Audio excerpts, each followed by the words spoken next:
Praise the Lord. Something that praise the Lord. Your heart praises, praise the Lord. Praise the Lord. Hallelujah. Amen. What God do?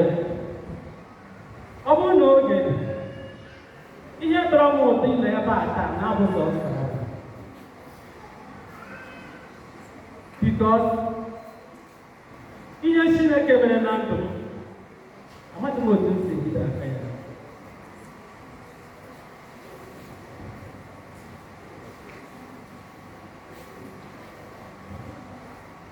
Normal April 5th.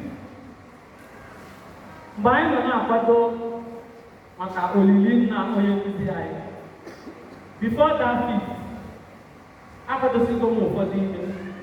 But that particular 5th of April, who was Muna Oye Munia goes to that day is our point. They are ever sleeping. When they walk at home, no food, or Roman justice. You know, some Rebecca don't stand on my yard. Just land the dagger. The African Kaikawa, and by that time, at that below. Ndị ha mama ha na-akpọ ha asị na a na-achị gosi ire na onye afọ ya na-eji ajọrọkwa ya nkewa n'ime ibe so ịmara go and by that time ụzọ awọ anaghị akasị ya aga so I began to make up ma akpọọ nne m osi jụọ ya bụ ụzọ ma jụọ nwanne m nwoke ma ụzọ bịara sị na si otu ka anyị aga anyị zuru onye ahụ sosipụli nata azụkwara m ihe m ga-esi ofe saịdị ahụ lọpụta mgbe anyị natara ọ bụrụ oge ndị nke gara Owerri ịzọ ihe anapụtakwa n'egbughị oge moto ga-ebu ibu ihe azụkọsịrị lawa obodo abịa anyị na-otuta ibu niile na moto ụmụ okorobịa atọzuru moto apụwa nwanne m nwoke were moto kpọrọ onye nkụzi lawa be ha mụ na ụbọchị kuchi na anụ nọhie onye nke ahụ bịara nye ọsịkwarị ka o soro ha gawa obodo ebe a nye ọsị ya mba ihe Chineke na-eme o nye ọsị ya